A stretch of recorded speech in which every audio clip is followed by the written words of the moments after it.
जरूरी सूचना है आप सभी स्टूडेंट्स के लिए। स्टडी फॉर सिविल सर्विसेज का Android app Google play store में आ चुका है, उसको प्लीज तुरंत इंस्टॉल कर लीजिए। और अगर आप स्टडी फॉर सिविल सर्विसेज के सिर्फ ऐप से कोई भी कोर्स, कोई भी पीडीएफ परचेस करते हैं तो उसमें अप्लाई कूपन, अगर आप ज्ञान सर जो है आप उसमें अप्लाई करते हैं, ये कूपन कोड है, तो उसमें 20% फीस तुरंत माफ हो जाएगी। मतलब 20% डिस्काउंट तुरंत उसमें लग जाएगा।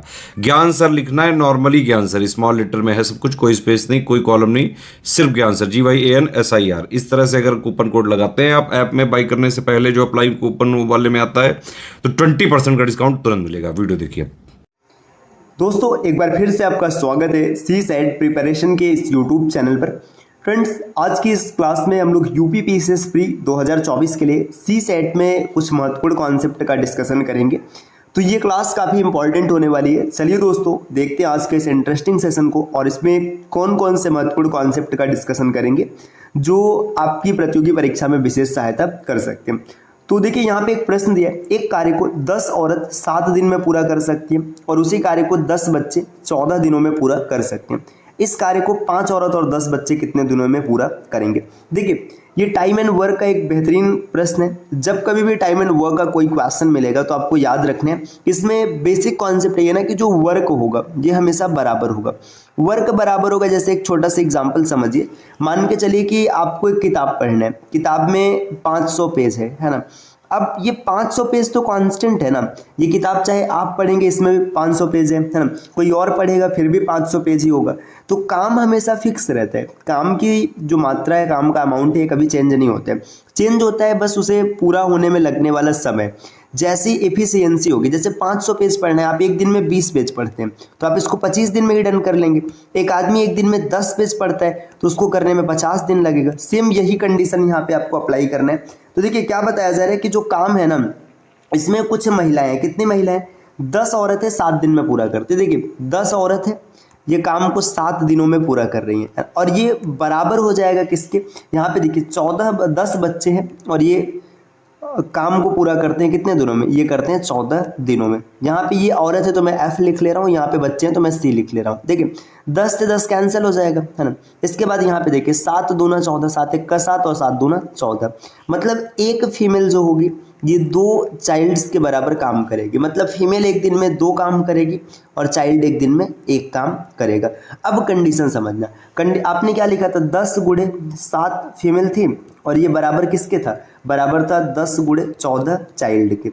अब अगर आप यहाँ से देखेंगे फीमेल की वैल्यू 2 रखेंगे तो ये काम 140 हो जाएगा, और यहाँ पे अगर चाइल्ड की वैल्यू 1 रखें तो भी काम 140 हो जाएगा। टोटल काम 140 है। अब क्या पूछा जा रहा है, 5 औरत। देखिए 140 काम है, 5 औरत की बात करेंगे, एक औरत एक दिन में कितना काम कर रही है, 2, तो 5 औरत मिलकर 10 काम करेगी, है ना। और 10 बच्चे, एक बच्चा एक दिन में 1 काम कर रहा है तो 10 दिन में 10 काम करेगा। काम को कितने दिन में पूरा कर लेंगे, तो देखिए 140 काम है टोटल, और एक दिन में 10 और 10 20 काम हो रहा है, तो पूरा होने में कितना लगेगा, 7 दिन लगेगा। विकल्प डी इस प्रश्न का सही उत्तर हो जाएगा। तो जब भी टाइम एंड वर्क का कोई ऐसा क्वेश्चन देखने के लिए मिलेगा जिसमें औरत, बच्चे, पुरुष ये सब दिए जाए, तो बस आपको याद रखना है कि काम की मात्रा हमेशा बराबर होगी। ये प्रश्न यहीं पे खत्म हो गया था जब आपने इसको ऐसे लिख लिया, 10 × 7 female is equal to 10 × 14 child. बस यहाँ से क्वेश्चन पूरा खत्म हो गया, है ना। तो ये मैंने समझाने के लिए विस्तार से इसको डन किया। चलिए दोस्तों अगले कॉन्सेप्ट को देखते हैं। नेक्स्ट दिया है, एक परीक्षा में एक छात्र को सफल होने के लिए 45% अंक प्राप्त करने होते हैं, वह केवल 50 अंक प्राप्त करता है और 4 अंकों से असफल हो जाता है, तो अधिकतम अंक क्या है। ऐसे भी प्रश्न देखने के लिए काफ़ी मिलते हैं। ये बहुत ही आसान सा प्रश्न है। देखिए विद्यार्थी को सफल होने के लिए कितना अंक चाहिए, 45%। अब देखिए जो अंक मिलेगा या तो परसेंट में होगा या फिर कोई प्रॉपर नंबर होगा। 45% अंक मिलता तो फिर क्या हो जाता, ये पास हो जाता। लेकिन अब इसे क्या हुआ है ना कि इसे 4, मतलब देखो 50 अंक प्राप्त करता है और 4 अंकों से असफल हो जाता है। देखिए अब दूसरी कंडीशन क्या है, देखिए इसे मिलता है 50 नंबर और 4 नंबर से फेल हो जाता है। मतलब अगर 4 नंबर और मिल जाता तो फिर ये क्या हो जाता है, ये पास हो जाता। जब 4 नंबर मिलने पे पास हो जा रहा है, देखिए यहाँ पे 54 पे पास हो रहा है और यहाँ पे 45% पे पास हो रहा है। मतलब जो 45% है, 45% की वैल्यू ही तो 54 है ना। कहानी समझ में आई कुछ? देखिए 45% मिलता तो पास हो जाता, 50 नंबर मिला और 4 नंबर से फेल हो गया। अगर 50 और 4 54 नंबर हो जाता तो पास हो जाता। यहाँ 45% पे पास हुआ और यहाँ 54 नंबर पे पास हुआ, तो दोनों आपस में क्या है, बराबर है। 45% की वैल्यू 54 है, तो आपसे पूछ रहा है कि अधिकतम अंक क्या है, तो देखिए अधिकतम 100% अंक होगा, तो 1% की वैल्यू हो जाएगा कितना, 54/45, और 100% का मान निकालना है तो 100% के लिए इसमें 100 से गुणा करा देंगे। 45 और 54 गुणे 100 और बटे में 45 से 9 से इसको काट लेते, 9 छक्का 54 और 9 बचे 45, 5 से काटेंगे तो 20 आ जाएगा, 20 छक्का 120, जो अधिकतम अंक होंगे 120 होगा। विकल्प 20 प्रश्न का उत्तर बन जाएगा। अगले प्रश्न को देखते हैं। अगला प्रश्न है कि 5 घड़ियां क्रमशः 3, 4, 5, 6 और 60 सेकंड के अंतराल पर बजती हैं, तो किसी समय एक साथ बजने के कितनी देर बाद एक साथ बजेंगे। देखिए ये भी बड़ा बेसिक सा प्रश्न है, ऐसे क्वेश्चन भी खूब मिलते हैं प्रतियोगी परीक्षाओं में। जब कभी भी आपके सामने कोई ऐसा प्रश्न बन जाए जिसमें किसी भी चीज को एक साथ चला करके फिर से एक साथ लाने की बात कही जाए, जैसे यहाँ पे घड़ियों के बजने की बात है, कई बार यही प्रश्न भाषा बदल के ऐसे देता है कि एक गोलाकार मैदान है, इस पे कुछ बच्चे दौड़ रहे हैं, एक बच्चा ए है इतने समय में चक्कर लगाता है, बी इतने समय में लगाता है, सी इतने समय में लगाता है, तीनों एक साथ मिलते हैं, फिर बताओ कितने समय बाद मिलेंगे। तो ऐसे प्रश्न का बेसिक सा कॉन्सेप्ट है कि इसका आपको एलसीएम करना पड़ेगा। देखिए 3, 4, 5, 6 और 7, इसका एलसीएम लेंगे। जब इसका एलसीएम लेंगे तो एलसीएम में देखिए अब जो प्राइम नंबर है वो तो भाई ऐसे डायरेक्ट ही आपको रखना पड़ेगा। देखिए यहाँ पे अगर इस नंबर को 2 से डिवाइड करेंगे तो यहाँ पे 3 आएगा, यहाँ पर 2 आएगा, यहाँ पर 5, यहाँ पर 3 और यहाँ पर 7। मैं बहुत ही बेसिक तरीके से कर रहा हूँ, बाकी एलसीएम आप डायरेक्ट भी कर सकते हैं।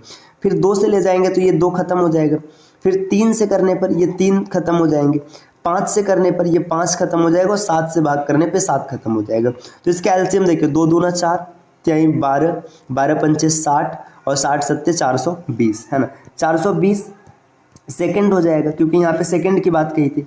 इस सेकंड को अगर मिनट में कन्वर्ट करना है तो आप 60 से क्या करेंगे, भाग करेंगे, क्योंकि 1 मिनट में 60 सेकंड होता है, तो सेकंड से सेकंड कट गया, यहाँ पे आ गया 7 मिनट। अच्छा इस चीज़ को जल्दी करना होता तो आप यहाँ से भी देख सकते हैं, 2 दूना 4 3 12 पंचे 60, मतलब 1 मिनट हो गया, ये पूरा 1 मिनट है। 1 मिनट में 7 से गुणा कराएंगे तो 7 मिनट बन जाएगा। तो आसानी से आप यहाँ से भी कर सकते थे। तो ये आज की क्लास के बेहतरीन 3 कॉन्सेप्ट रहे जिसका डिस्कशन हम लोगों ने किया। ऐसे कॉन्सेप्ट आपको निरंतर मिलते रहेंगे, बस इसके लिए आपको चैनल को सब्सक्राइब करना है। और अगर आप पीसीएस की कंप्लीट प्रिपरेशन करना चाहते हैं या फिर किसी वनडे एग्जाम की कंप्लीट प्रिपरेशन करना चाहते हैं तो आप नीचे स्क्रीन पे दिख रहे किसी भी नंबर पे कॉल या व्हाट्सएप करके जानकारी प्राप्त कर सकते हैं। दोस्तों हाल ही में नए कोर्स स्टार्ट किए गए जो कि UPSSC JE के लिए है ना। अगर आप उन कोर्स को परचेस करना चाहते हैं तो ज्ञान सर एजुकेशन एप्लीकेशन इंस्टॉल कर सकते हैं। मात्र 799 रुपये में आपको कंप्लीट कोर्स मिल जाएगा, जिसमें आपको study material, video classes, test series भी मिलेगा। 20 टेस्ट सीरीज की व्यवस्था की गई है, तो काफ़ी इंटरेस्टिंग होने वाला है दोस्तों। आप उस कोर्स को भी परचेस कर सकते हैं। मिलते हैं साथियों आपसे नेक्स्ट वीडियो में कुछ नए इन्फॉर्मेशन के साथ, तब तक के लिए नमस्कार।